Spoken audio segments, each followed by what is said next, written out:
Hello, everyone, and welcome to Superman Homepage Live, the Superman fan video brought to you by SupermanHomepage.com, the #1 Superman fan site in the world. In this, our February 7th, 2022 show, we're going to be covering a range of topics, including the latest episode of Superman and Lois. We're going to be talking about Bizarro's powers and why they differ from Superman's. We're going to be talking about your favorite Superman TV commercial. Yes, that's what it was this week. And comic books and so much more. We're also going to turn to you for your questions and comments on any particular Superman topic you're wanting to talk about tonight. So the way you get involved is going to be instructed to you by my co-host and good friend, Michael Bailey. Hey, Mike. Hey Steve, how's it going? Doing well, and yourself? I can't complain yet. Well, I could, but it's Who probably not listens? going to do much good because people aren't here to hear me complain. People are here to hear us talk about the world of Superman. And since Superman Homepage Live is live right here on YouTube, we want to hear from the people that are watching us tonight. So how do we do that? Well, if we don't have a whole lot going on, we'll take calls in the middle of the show, and we do that through Skype.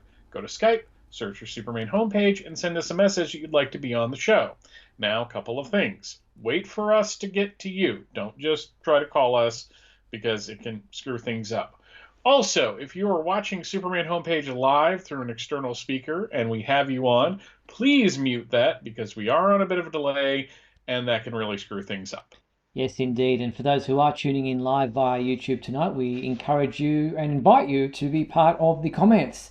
There are plenty of people already tuned in, having their say on our comments feed there. So get involved, have your say, ask questions, make comments. Michael and I will keep an eye on that and react to it as the show goes on. But if you'd like your comment or question featured live on the screen, that's called a super chat. All you have to do is click the little dollar symbol there on YouTube. A slider will appear on your screen. You decide on the dollar amount you're willing to donate, and we will feature your comment or question on the screen as we go to air. And thank you to our patrons, Douglas Meacham, John Patrick Van Pelt, and Tina Murray. And thank you to our major sponsor. Thank you to our major sponsor, Blazed Candle Co. They offer everything from dark sense of humour to positive uplifting candles. They even do custom orders. Place your order today at blazedcandleco.com or use the QR code on the screen for all of their websites and social media. Blazed Candle Co. Lighten up. And yes, so if you want to be part of the Superman homepage crew as far as helping out with the financial side of things, and you can either go to patreon.com/Superman homepage, or you can click the join button right there below on YouTube. Mike, what's the week like been for you? Anything interesting happening in the world of the Baileys? No, not really. Just typical February. It's cold. Hmm. Um, really mad at the Winter Olympics. I'm not really a big fan of the Olympics to begin with. And now, because of that, I have to miss Superman and Lois for 2 weeks when the show is getting really good. So it's just like, I didn't like you in the first place, but now I kind of hate you. So, Yeah, not really watching much of the Winter Games. They don't think they have the profile that the summer or the Olympic Games have. But even then, kind of just catch the highlights for the news on the news programs and an evening to see if Australia's won any gold. And I think we won our first gold at the Winter Olympic Games for like 40 years or something. We're better at running and all that kind of stuff than we are at snow sports, considering snow is not really a big deal here in Australia. yeah, you're just mad that there isn't like rugby as an Olympic sport. I can understand that too. All right, so let's get into tonight's topics. And while we don't really have any movie news to discuss, we did have a new episode of Superman and Lois, which did air on this past week, titled The Inverse Method. Your review of this episode saw a very kind of, gave it a 5 out of 5, although you did have some issues with Chrissy Beppo. It was weird because on one hand I was just like, you are turning your back on Lois way too fast, Mm. and it seems like you're doing that because that's kind of where the plot's taking it. Hmm. Uh, but on the other hand, is she faking that? Is she doing that to get deeper into the organization? And then I'm like, well, I thought that Jonathan wasn't going to take the drugs, but he did. So maybe I shouldn't trust anybody on this show. Yeah. Because this episode was just full of people making bad decisions. Indeed. One of the complaints I've seen about Superman and Lois in season two, and there aren't many, but one of the complaints I've seen is people saying there's just too much drama, that everybody seems to have some kind of crisis going on in their lives. Um, it's a TV show. It's I guess it's supposed to be built about drama. Otherwise, if it's just people having an ordinary day, it wouldn't really be that interesting. Yeah, the thing that I actually like about the show is that they're giving all of the side characters something to do.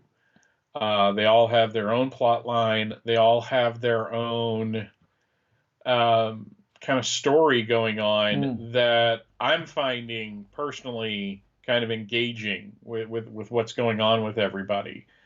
I think one of the complaints that I had about Supergirl on a fairly regular basis is that you would go episodes and side characters would just be ignored, or their plot line really didn't amount to much, or we would suddenly make a character a witch in the last season for absolutely no reason. Whereas here, Jordan has his thing going on with Sarah. Jonathan has his thing going on. The Lana and Kyle are embroiled in her election, her running for office. Lois has her story, and Superman has his story. So it's kind of cool that everybody's got something going on. And what I think is going to happen, I don't have any inside track on this, but what I think is going to happen is I think they're going to tie all that together towards the end of the season. Now, Chris, looking at Chrissy, Mark in the comments says, "Is Chrissy doing this just to get to know Ali Alston a little bit better? Is it like is it a ruse to get into Ali Alston's good books? But if that was the case, why is she being so harsh with Lois in private? You think there would be a plan between them or something like that? Just like you said, Chrissy seems to be really harsh towards Lois and very critical. And considering she was her idol, her Yeah. big kind of mentor, if you like, in many ways, she's being very unfair to Lois. Yeah, and if that's legit, then it's kind of a weird turn from last season. Like I know that Chrissy had kind of a fall from grace moment with Lois because she was keeping something from the people Yeah. of Smallville. Whereas Chrissy's like, no, this has to get out there, and it's kind of the old argument, is it good sometimes to keep things from people so you don't cause a panic, or do you need complete transparency? I think it's interesting in watching Chrissy and Allie kind of talk either in person at the hotel or on the phone. Immediately Allie starts calling her Christine. And that may seem like a little like small detail, but Chrissy is kind of a more informal name, whereas Christine is formal. And it's almost like Allie is doing what some cult leaders will do, is she's playing mind games. She's calling her Christine. I'm treating you like an adult. You're not Chrissy, you're Christine. And that is a good way to get your hooks into her, because then you're changing Chrissy's perception of her own reality. And it's a really kind of, if that's what they're doing, I don't know. That's just my reading of the of what's going on. But it seems like Allie is really trying to get her hooks into Chrissy. I'm going to call her Chrissy because that's who she is. But if Chrissy is doing this just to get deeper into the cult, that's cool.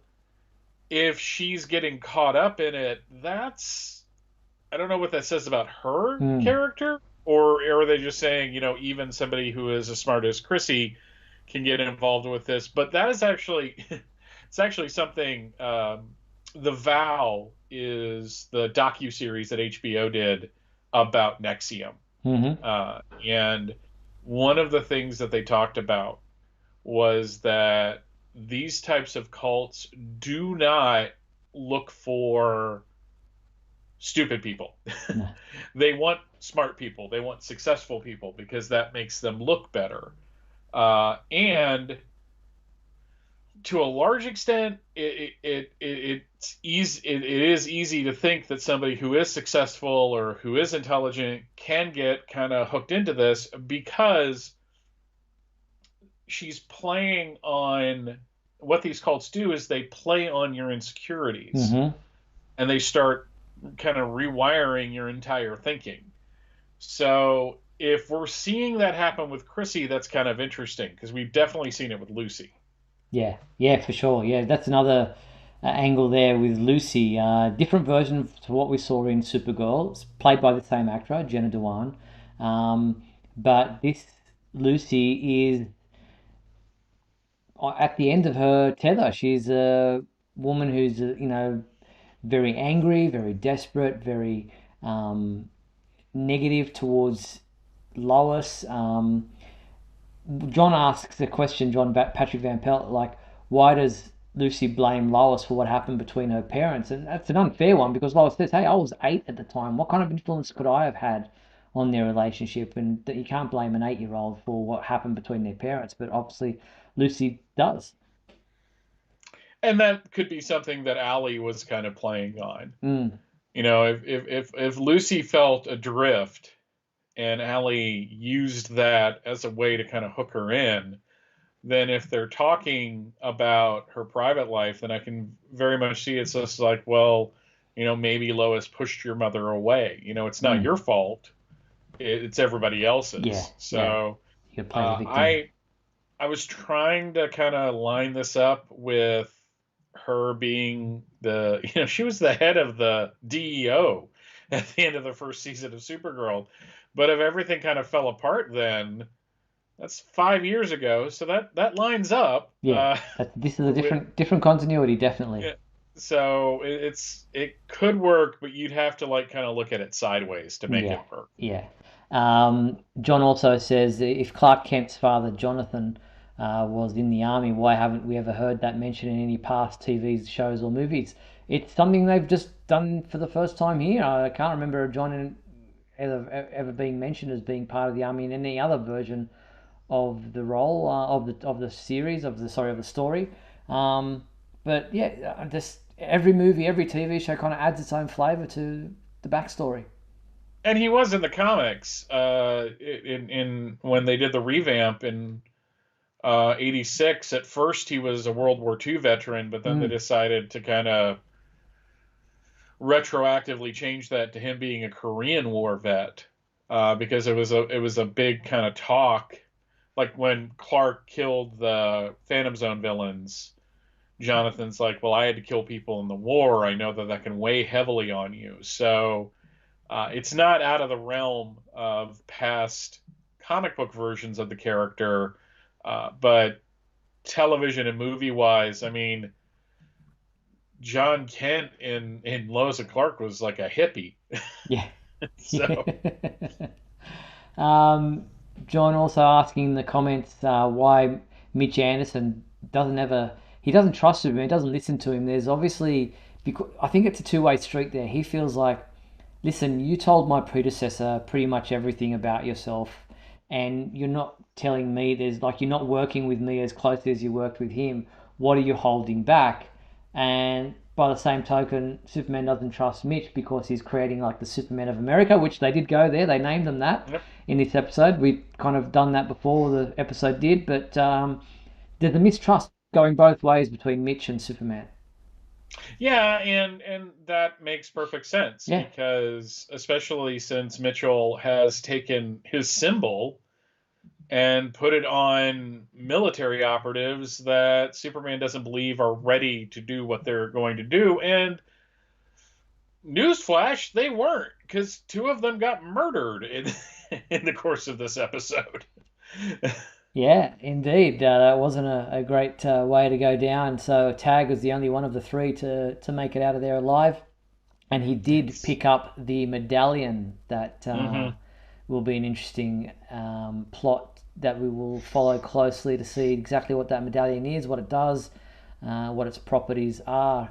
Um, the other kind of side plot with the Suns, with uh, Jordan, yeah, Jordan is um, going to be training with his grandfather. Yeah, we had a real Smallville moment in this episode with him using the cold breath, and then it got caught on. I mean, I could almost see that as like the cold open before the opening of Smallville, where he finds out, and then the rest of the episode is him trying to figure out how to undo it. It's nicer that Jordan has like a grandfather that can break into surveillance footage. Yes, that I'm, was I'm I'm handy. glad I'm glad that store wasn't using like the old school like tapes Yes. and all that. So, but Jordan needs training. This is absolutely true, and this is either just a nice bonding moment between grandfather and grandson, especially since I get the feeling that he and Jordan didn't have too much of a relationship before, because Jordan was always, he had the anxiety issues and all that.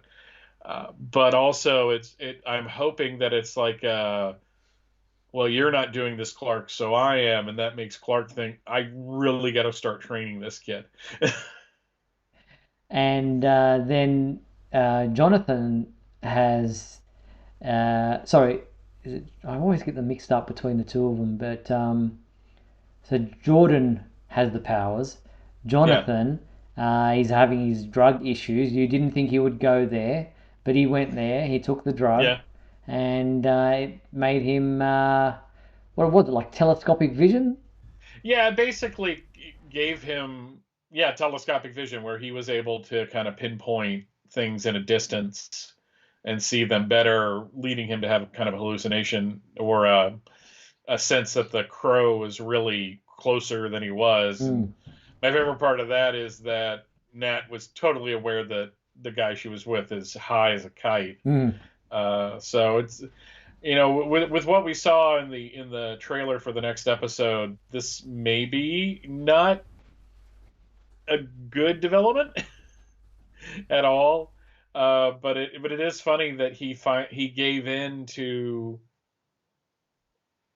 being jealous of not being the kind of the football player that he thought he was. And you got to remember, he was going to be the starting quarterback of the high school he was going to in Metropolis. That's a huge deal. Mm.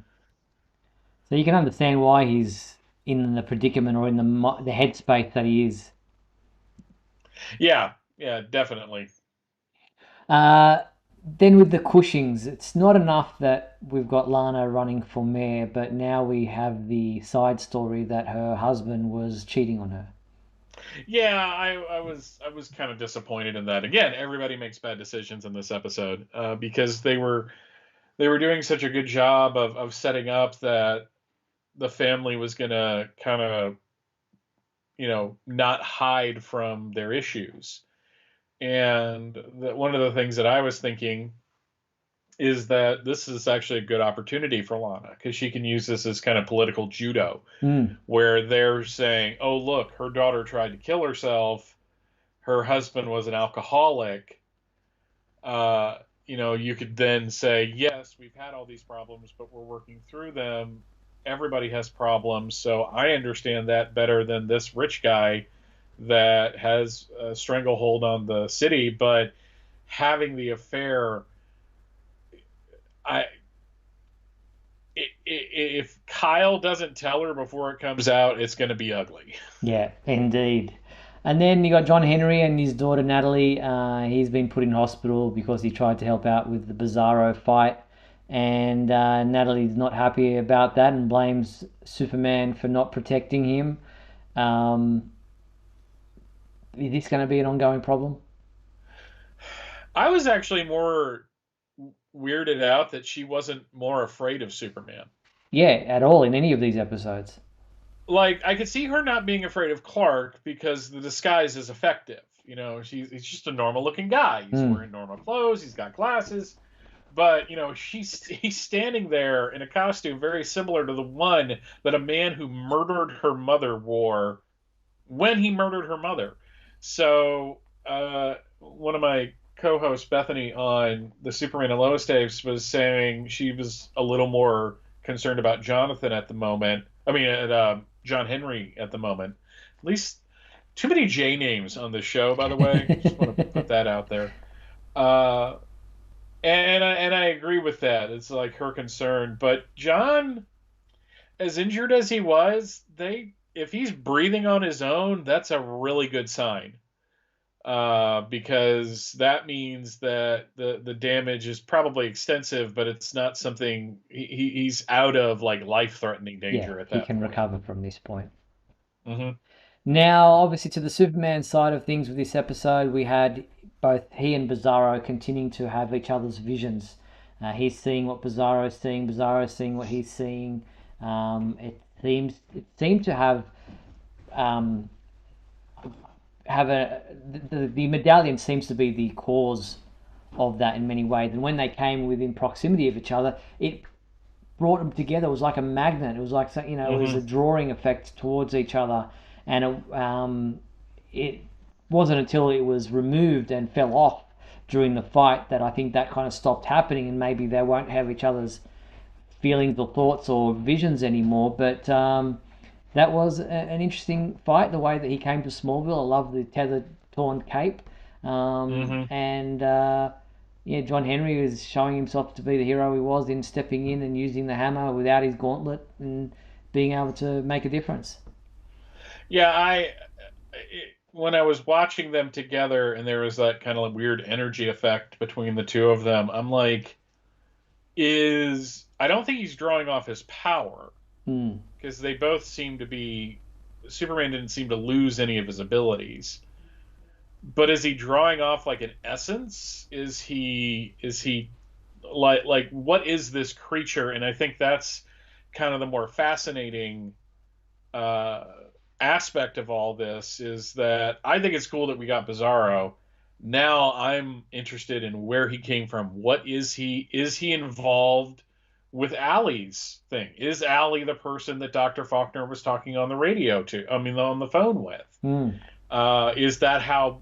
Because now, keep in mind, Todd Helbing's comments from now on are going to be completely suspect. Questionable. Because he told us it was Doomsday, and or made us really think it was Doomsday, and it's not. And we really thought it was going to be a Lex Luthor, but it was John Henry Irons. We really thought that was Morgan Edge, but no, it's Tal-Rho. He's Superman's brother. So I like that everything is built on a foundation of lies, because it makes the show more interesting. But he said something about the fact that they're going to have separate villains, and then later in the seasons somehow that's all going to get intertwined. So if Bizarro is some manifestation of whatever Ali Alston's deal is, I'm just going to be interested to see. I want to know what the pendant is. It seems like, especially from the trailer, that Anderson is going to blame Superman for what happened. Even though Superman flat out told him, no, they're not ready for this. Yeah. So maybe it's, well, you didn't tell us it was like a bizarre version of you, which is fair. He didn't, but I don't think he owes Anderson anything. Plus, he's not fully aware of what or who this thing is. He just knows that it's somebody who looks like him. He's not sure of its power level. He's not sure of its reasoning, what it wants. So yeah, it's all still very much up in the air, and we look forward to seeing where this continues. But if you were wondering what this scene was all about, I'm going to play a little bit of what happened with the Bizarro scene. Well, let's discuss Bizarro's powers.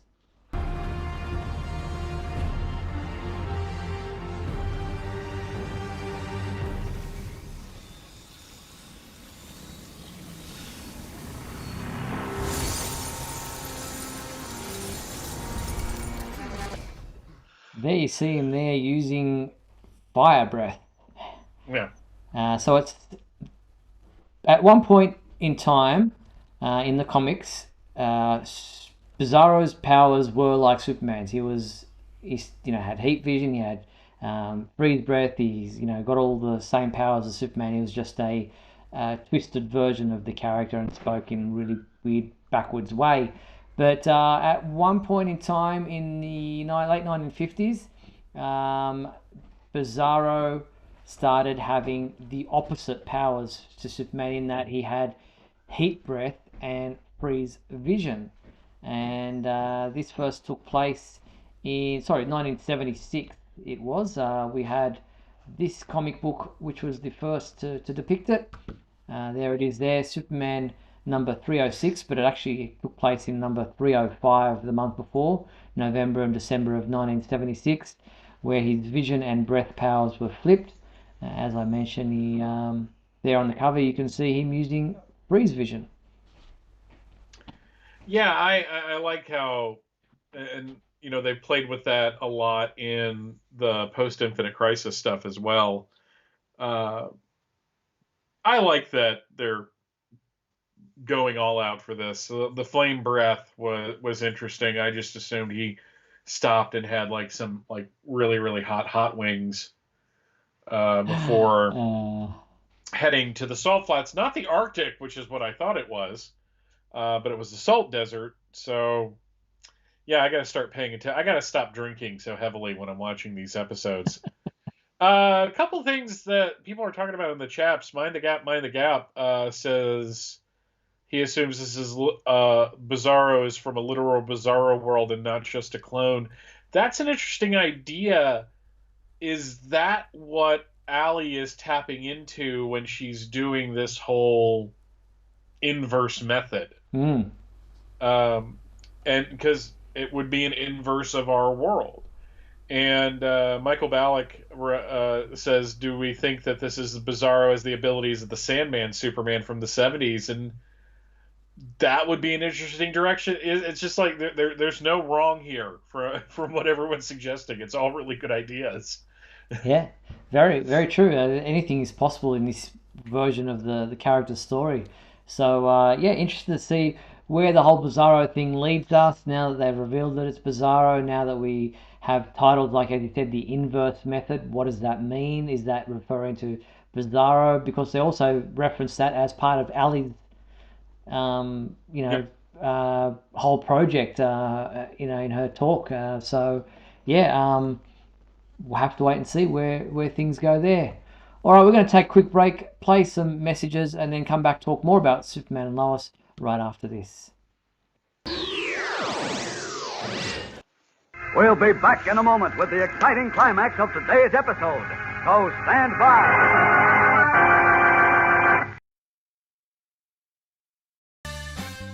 If you're enjoying Superman Homepage Live, then please like and share this video with your family and friends. Also, if you'd like to subscribe to our YouTube channel, then you can click on the bell to receive notifications whenever we post a new video. You can also join our YouTube membership program, just click the join button below. Or you can become a patron and support our website by going to patreon.com/Superman Homepage.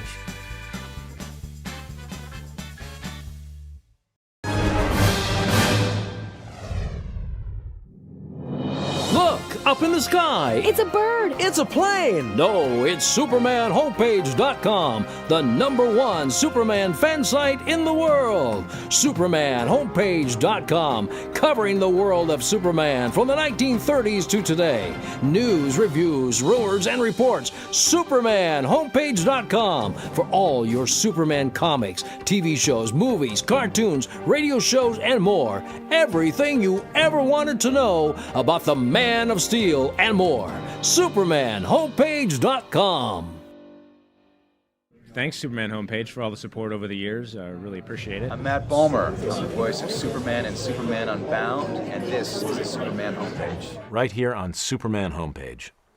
Lois Lane and Jimmy Olsen have been kidnapped. Who will save the day? You are Superman. All the powers are yours. flight, heat vision, super speed, super strength, freezing breath, and X-ray vision.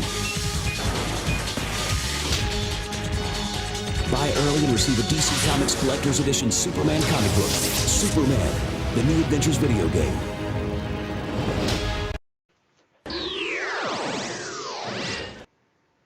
Boy, do we need a new Superman video game. Yeah, and not one where he's like evil and fighting the Justice League either. Yes. Like an actual Superman video game, like more like Shadow of Apocalypse. Indeed. So yes. Question from John Patrick Van Pelt, super chat question. Did Bizarro have the opposite powers in the animated series or in Smallville?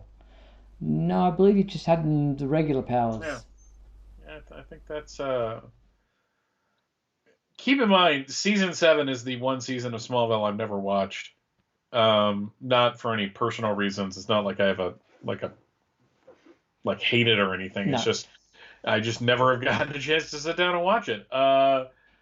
And I don't remember him exhibiting any kind of vision or like breath powers on the animated series. So yeah, I'm gonna.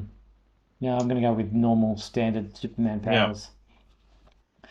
All right. And considering he was a clone of Superman, he wasn't he wasn't from Bizarro World. Bizarro World was created for him throughout the animated series, so he was an imperfect duplicate of Superman. So it's the reason that his powers would be a duplicate of Superman's powers. Yep. All right. We also had from the CW a video from all about Natalie Irons, played by Taylor Buck, and here is her talking about where her character is at this season. They're gonna stay in Smallville for a while and see how they like it here. And if it's okay with you guys, stay at the farm until they find someplace to live. Well, Natalie's arrival has not only impacted the Kent family, the arrival of a new sort of family member, but also it's impacted John Henry and Natalie herself. You won't have any problem fitting in here. Not so sure about that. Natalie's come from a different Earth. A planet that was totally destroyed by psychopathic Kryptonians. They have to get used to living on this new Earth, which is so similar, but also so different to their own. Hey, just look at Mom. No, Lois is not your mother. I mean, it's safe to say that it will be a little struggle for her to adjust to this new life, but forging a friendship with the Kent family is going to bring some really interesting and exciting moments into the season. I'm really happy for everyone to see it. Have you ever had a secret that you felt might completely change the way that somebody sees you? Yeah. What'd you do about it? Pretty sure it's not the same type of secret.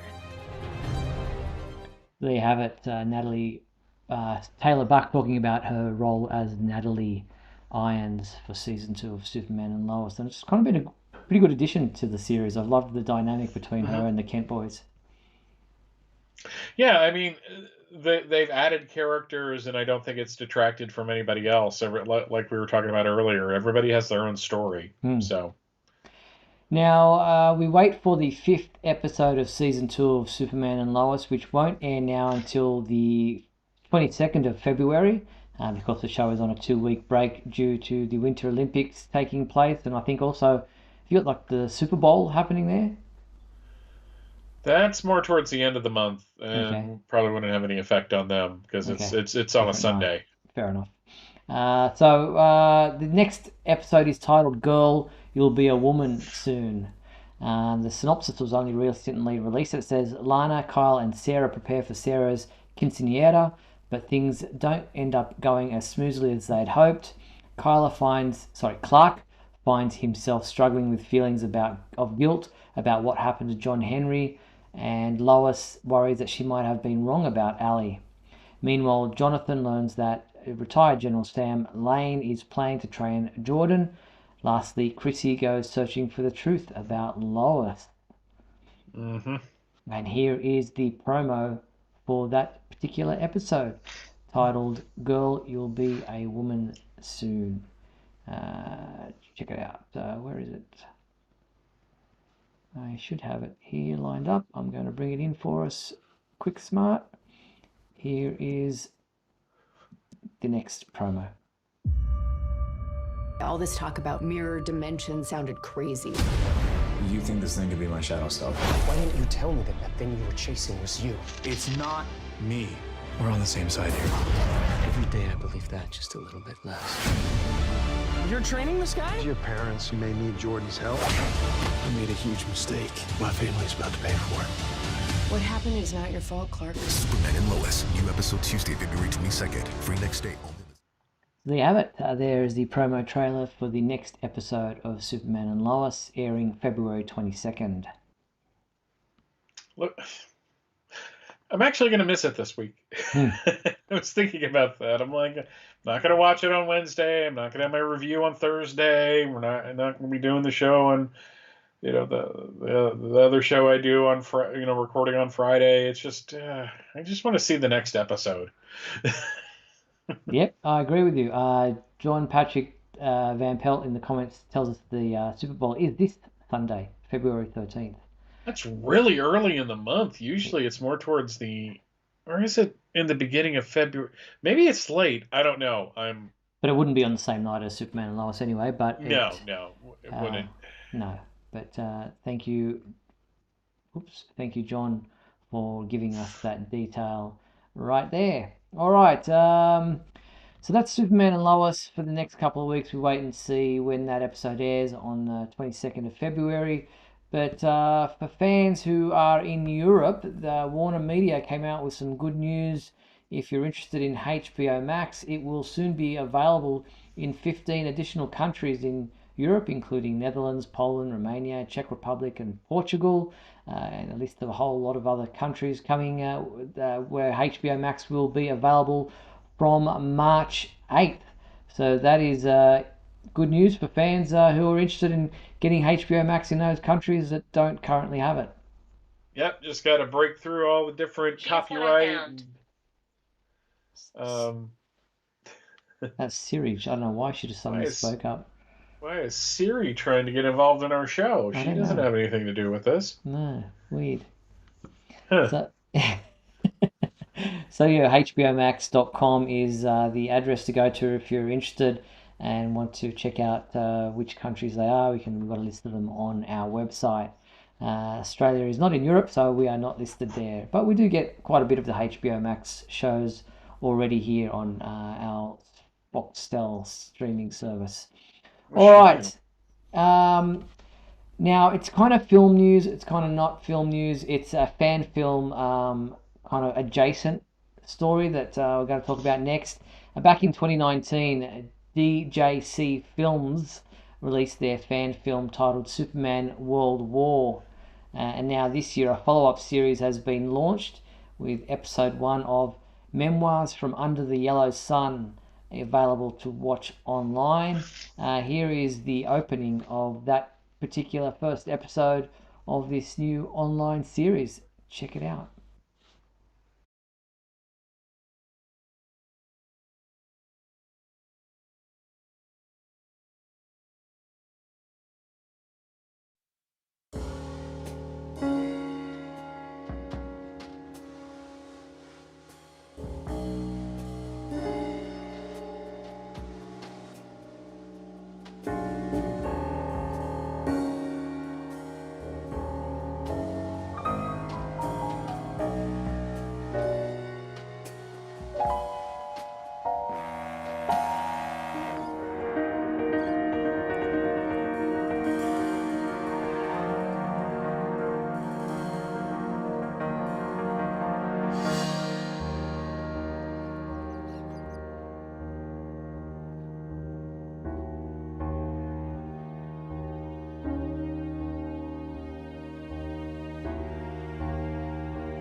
There he is. Who, him?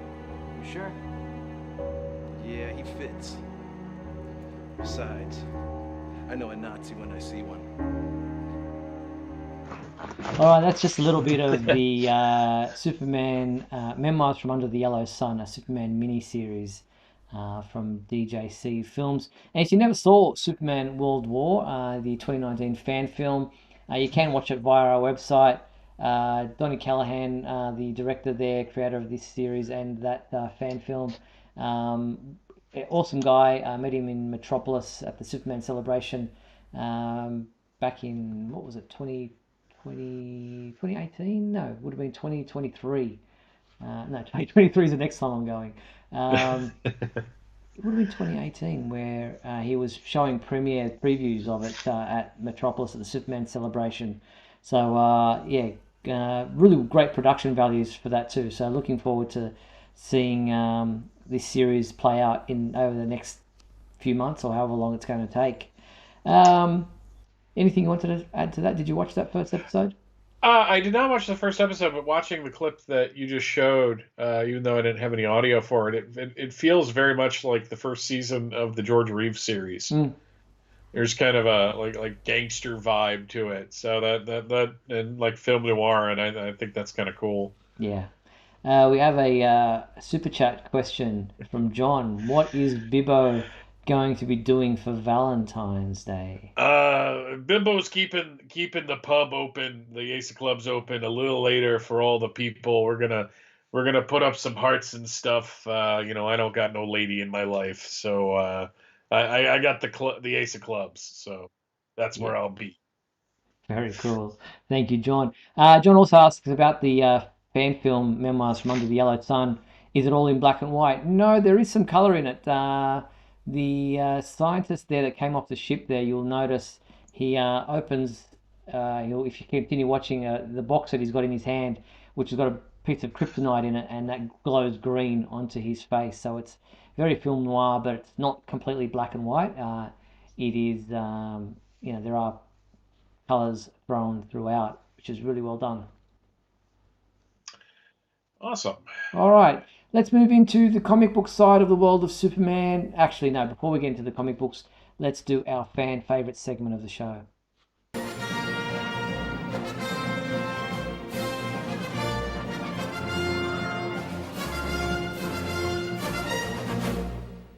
All right, Michael, what was our fan favorite question from last week? What is your favorite Superman-related TV commercial? And John Patrick Van Pelt wrote, my favorite TV commercial featuring Superman is the one with Jerry Seinfeld and Superman helping Lois for an American Express commercial. Yes, and I have that, a little bit of that to play for you right now. Here is that. I mean, it's not like I asked to be famous. Yeah, well, it's the price you pay. You sign a lot of autographs? Oh, yeah, you? Some. They asked me to bend stuff a lot. I could see that. What? It's Lois. She's in trouble. Did you look through that building? Well, kind of. It's glass. Watch it. Whoa. Idiot. Lois! Superman, I've forgotten my wallet. I can't carry money in this. I'm powerless. I'm not. What's with the spinning? He idolizes me. It's embarrassing. My hero. So there you have it. There's a bit of that commercial with Seinfeld whipping out the American Express card to save Lois in that predicament. Very cool. Thank you, John, for that one. Also up next we had Patrick O'Neill, who wrote, hey guys, my favourite Superman commercial is probably the American Express commercials with Jerry Seinfeld. They were quite funny and the animation looked flawless next to the real life actors. I do have to give a few honourable mentions for the great animation in the Superman Coco commercial, the Kenner Superman toy commercial for the Don't Mess With the S line, and the Turkish airline Fly to Metropolis commercial for its realism. Great question this week. I really enjoyed rewatching all the old Superman commercials. And there were a couple of the American Express ones. There was the one where they talk about the suit, not, a symbol not meaning what it used to. There was the Oklahoma thing. There was quite a few. We saw Noel Neal as a cameo in one. We saw Jack Larson appearing as a cameo in another one. So, they did a series of those American Express things. No, I those were a huge deal. Yeah. When they came on, I just remember that being the talk of the online, the nascent online Superman fandom at the time. Those commercials for the toys that don't mess with the S are just, it's just precious at this point. All right, who's next? Michael F. Bialik wrote, "Gotta say, I really enjoyed the 1950s Adventures of Superman government bond PSAs and George Reeves' Superman pitching morning serial. Close second, the Jerry Seinfeld and Superman commercial during the early 90s. I think that was the later 90s, but I could be wrong about that. Yeah, here's one of the many Kellogg's commercials. I won't play it all because we always usually get tripped up from copyright for some reason. So here's just a little bit of that. This is Mr. Perry White's house. And inside, Perry White of the Daily Planet is just sitting down to breakfast. Mr. White is one of those remarkable men who is in complete control of himself in any crisis. Calm, cool-headed, easygoing, even-tempered. Where are those Kellogg's corn? There he is. Where are those Kellogg's cornflakes? So yeah, he's very angry that the box is empty. The audio from that is on the Adventures of Superman soundtrack that they released in the 90s, which I was kind of fascinated with. But yeah, it's not Clark and Jimmy sitting down for breakfast, which is apparently okay. Yeah, no, but Noel as Lois couldn't appear in any of them. Of course not. Just don't have breakfast with your gentleman friends. Yes, apparently. Ryan Ignatius Pratt wrote in. He said, "Well, I vividly remember watching the American Express commercial with Jerry Seinfeld back in the day. I must say that my favourite Superman TV commercial would have to be that one with Christopher Reeve for Canon, a commercial I would not have known about if it wasn't for the wonderful break that occurred during the Superman homepage live." And let's have a look at that. If it moves, shoot it with a cannon.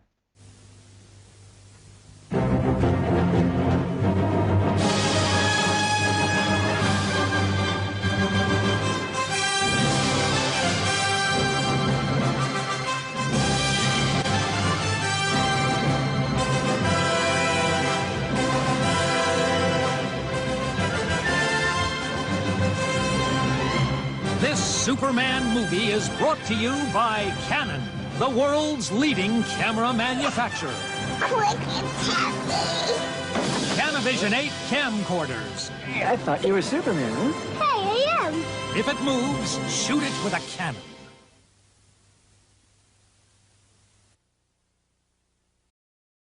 That was the Canon TV commercial with Christopher Reeve. Thank you for reminding us about that one, Ryan. Next up, we had JP Rocha, who had his say, Michael. All my TV commercial knowledge is from watching Superman Homepage Live. So from those, I love chocolate. So I'm going with the Superman hot cocoa mix commercial. All right, here it is with the British accents from the kids. I'm freezing! Superman! Uh-oh, sounds like Lisa and Scott are trapped in the icy cave of that frosty-faced villain, Captain Cold. This is a job for Superman. My fast freeze zapper will freeze Superman forever. No way, Captain. Here, kids, my new Superman hot cocoa mix is the super tasting way to warm up. It's really sweet. And chocolatey. And see, Captain Cold can't take this warm reception. New Superman hot cocoa, the super tasting way to warm up. Yeah, no, I'm thinking of the commercial with the nicotine. With the kids. They had the British accents, but that was the hot cocoa one. So thank you to everyone who responded to our fan favourite question for this month. You might remember I was telling you about a commercial that I was going to be in. My sister was actually one of the main people in it. I'm going to play that for you now and see if you can spot me. Here it is. I feel the best I've ever felt with WW's all-new personal points program. I shared my goals, entered the foods I love, and WW built a plan just for me. No two plans are alike because no two people are alike. I have meals out, drinks with friends, and I still lost weight. I'm living more and I feel amazing. So live the life you love. Lose the weight you want. Join WW's personal points program today with a limited time offer at www.com. No? No. I was looking really hard. Okay, you ready? Blink and you'll miss it. There I am there, circled. Ah, there you go. That's funny. Yeah, there you have it. So, yep, all good. Moving on. What is our new fan favourite question for this week, Michael? who is your favorite live-action Pa Kent actor and why? Yeah, That should produce some good ones. I had to specify Pa Kent because I've said Jonathan Kent. That can be confusing these days because we've got a young Jonathan Kent in Superman and Yeah. Lois. So yeah, who is your favorite live action Pa Kent? Let us know using the email address that is scrolling across your screen right now, info@supermanhomepage.com, and we will read out the answers for your responses next week when we return to the fan favorite segment of our show. Let us know who your favorite Pa Kent actor has been. Get involved in the fan favorite segment of our show. All right, let's move on to This Week in History. Come with me now, my son, as we break through the bars of your earthly confinement, traveling through time and space. All right. Well, we actually have some this week, as opposed to last week when we were a little light on it. Starting in 1952, we had Superboy number 19, which has really interesting a statue of Clark Kent instead of a statue of Superman, because this is the death of young Clark Kent. There was also the riddle of the rarest animals and the school without a teacher in this issue. I really like that Winslow Mortimer cover.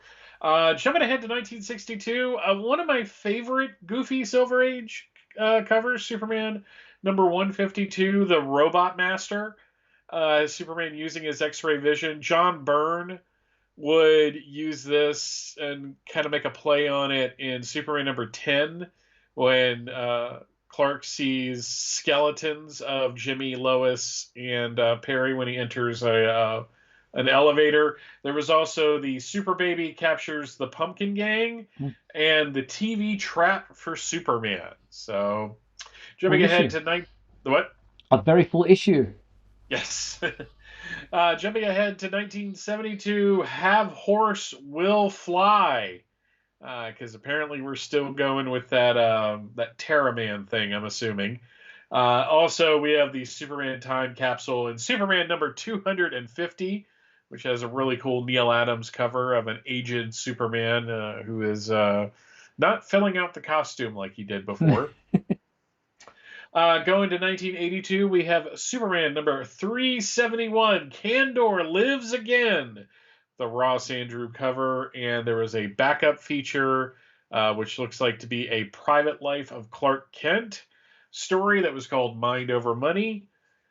Jumping ahead another decade, one book a decade. That's how this is going this week. We have Superman, the Man of Steel, number 10, which is still part of the Panic in the Sky storyline. We have the Supergirl holding a dead body, which is novel for her at this point, holding the body of Draga, which, God, I love that story. Going to 2002, we have Superman number 179, What Can One Icon Do? Which has a very cool Ed McGuinness cover. I remember enjoying this issue. I don't remember much about it, but this was around the time that Jeff Johns was starting to kind of lightly dip his toe into the Superman world, but that wouldn't happen until much after Infinite Crisis. Also, Jeff Johns or Jeff Loeb, you mean? Jeff Loeb was the scripter. Jeff Johns was the plotter. Oh, okay, of that interesting. issue. Ah, there you go. And we have Superman Adventures number 66, which is the last issue of Superman Adventures, sadly. Power Play Part 2. You can kind of tell it's the last issue because Superman is flying away from the Daily Planet. This series lasted pretty long time. Yeah, it was I great. think it outlasted the TV show probably by about 2 years, I think. If I'm correct, because this is dipping into when Justice League was on. So yeah. And finally, in 2012, comic book wise, we have Superboy number 6. I have no memory of any of this. In all honesty, I look at that cover, I'm like, yeah, I read that. I couldn't tell you what happened in it. It's crazy. Not a good era for Superman at all. In the real world, on February 8th, we have three birthdays. We have Bruce Timm, producer of the Superman animated series, was born in 1961. Jack Larson, who of course was Jimmy Olsen on the Adventures of Superman television series, was born in 1928. And John Williams, the man who gave us a theme that made us believe a man could fly, was born in 1932, and he's still going. Yes. He's still conducting to this and composing to this day. That's his 90th birthday, and he's still, what's he doing? The Indiana Jones upcoming film. Yeah. What else has he got? A couple others I saw online today. So, and February 12th, which is the end of this week, unfortunately in 2011, Joanne Siegel, who was the second wife of Jerry Siegel, passed away in 2011. Yeah, it was also reportedly the model for Lois Lane back before they were married. And the Superman radio series debuted in 1940. When it was a transcription feature, not a live one. There you have it. Awesome. That was This Week in History. Thanks for that, Michael. That's really cool, looking back at those particular dates. All right. Before we wrap up, This Week in Comic Books, this is what we have to look forward to. So here is the list for Superman fans reading comics. Justice League 2022 Annual #1 is out this week, and that is available in this Batman variant cover. We also have Superman Son of Kal-El #8, and that is also available in a variant cover with the young Aquaman, Aqualad, whatever he's going by these days, on the cover there. Titans United #6 is also available this week, and that is available in a variant Superboy cover with the red angry eyes of anger. And we also have a hardcover collection of Justice League by Scott Snyder, Deluxe Edition, Book 3. That's what's out in comic book form this week for comic book fans. And don't forget, the new beginning of a new month gives us a new Super Trivia quiz for the Superman homepage. So simply head to supermanhomepage.com/trivia to see if you can answer the 3 questions we're asking you this month. And that brings us to the end of this episode of Superman Homepage Live. We hope you've enjoyed the show. I want to thank all those who tuned in live via YouTube. Thanks to our patrons, Douglas Meacham, John Patrick Van Pelt, and Tina Murray. And thanks to our major sponsor, Blazed Candle Co. And thank you to you, my co-host, Mr. Michael Bailey. Thank you, Mike. Pleasure as always, Steve. And remember, if you've missed part of the show, tuned in late, want to check it out all over again, you can do so both at supermanhomepage.com and via our YouTube channel. But Michael and I will be back next week on Monday, February 14th, Valentine's Day, for another edition of Superman Homepage Live. We'll hope you join us then. Until then, make sure you check out supermanhomepage.com for all your daily news updates on everything surrounding the Man of Steel. I'm Steve Eunice on behalf of myself and Michael Bailey. Thanks for watching Superman Homepage Live, brought to you by supermanhomepage.com.